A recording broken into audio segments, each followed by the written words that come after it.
Universidade Falada. Conhecimento à velocidade de um clique.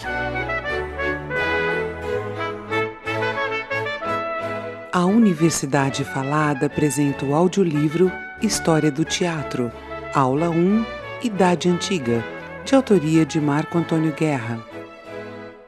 Marco Antônio é professor doutor da Escola de Comunicação e Arte da Universidade de São Paulo e da Universidade São Judas Tadeu. Também é professor visitante de cultura brasileira na Universidade de Osaka, Japão.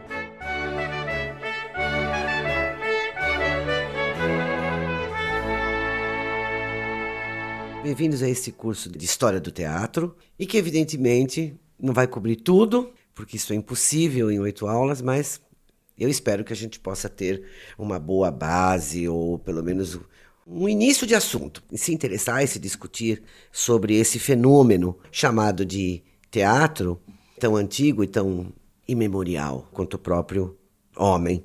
Antes da gente começar a falar sobre o teatro na Antiguidade e na Idade Média, que seria o nosso primeiro módulo, a primeira aula seria essa, era bom pensar o que atrai as pessoas para essa relação de você sentar num determinado lugar e na sua frente alguém representa outro alguém para você.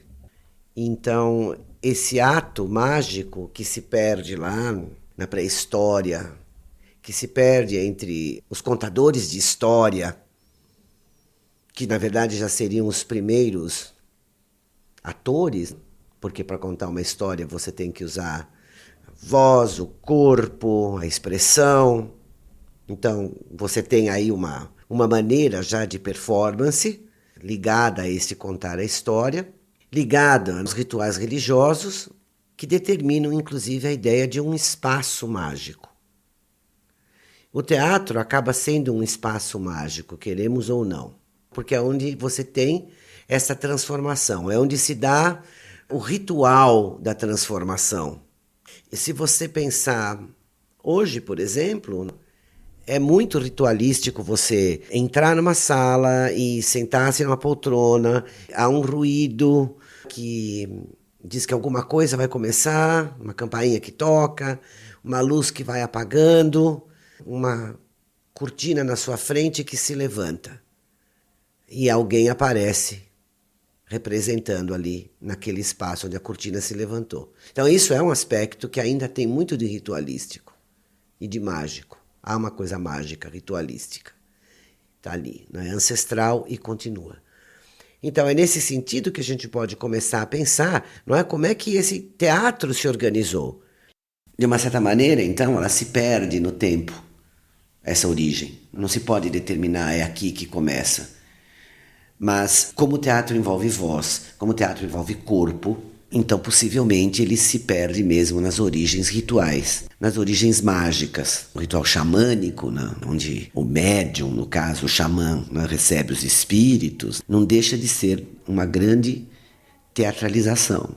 Você se torna o outro, você coloca a máscara e você se torna o outro, você assume a personalidade do outro. Então, ali você já tem uma ideia de origem, de teatralidade, do próprio espaço sagrado, onde isso é feito, como um espaço que pode ser considerado como um espaço cênico.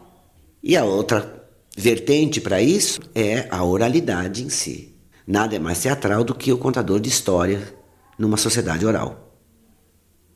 Numa sociedade oral, ou seja, nas sociedades ditas ágrafas, que ainda não têm a escrita e que dependem do circuito da oralidade, o contador de histórias, ele é um performático. Nós não temos muito essa noção porque a gente vive o mundo do livro, o mundo do texto, mas, de qualquer maneira, você ainda tem isso, por exemplo, na televisão. Quando se conta um caso, uma história, o quanto que o locutor, o narrador tem de performático. Performático, por exemplo, no sentido de dar peso às palavras, grifar as palavras, por exemplo, quando fala. O grifo na palavra é importante porque nos diz qual é a importância que ela tem no texto. Já fala, uma sociedade desse tipo nunca é uma fala neutra. Porque a chave do entendimento do que ele está sendo dito está exatamente nesse peso que ele dá. E isso não deixa de ser uma forma de teatralização nas lendas, nos mitos, na história do próprio grupo que é contada, né, de geração para geração por um especialista. E você já tem aí a relação básica de teatro. Alguém faz e alguém vê. Alguém está fazendo para alguém assistir. Certo? A ideia da representação já está aí. E o teatro é isso, né? Ou seja, você precisa ter os dois. Alguém fazendo e alguém assistindo. Então, isso faz com que o teatro seja absolutamente diferente de qualquer arte. Um cinema, um filme sendo projetado, o ator que está lá na projeção está na celuloide, né? Primeiro, não está ao vivo. E segundo, independe, ele não está se preocupando, ele não sabe se tem alguém assistindo ou não. Agora, o ator tem. O ator sabe quantas pessoas estão ali assistindo, se tem pessoas assistindo ou não. E ele, se não tem, não tem espetáculo. Para quem ele vai fazer? Enquanto que a projeção do filme... Esperamos que você tenha gostado desta prévia. Para continuar ouvindo este audiolivro no Google Play Livros, use o link na descrição do vídeo.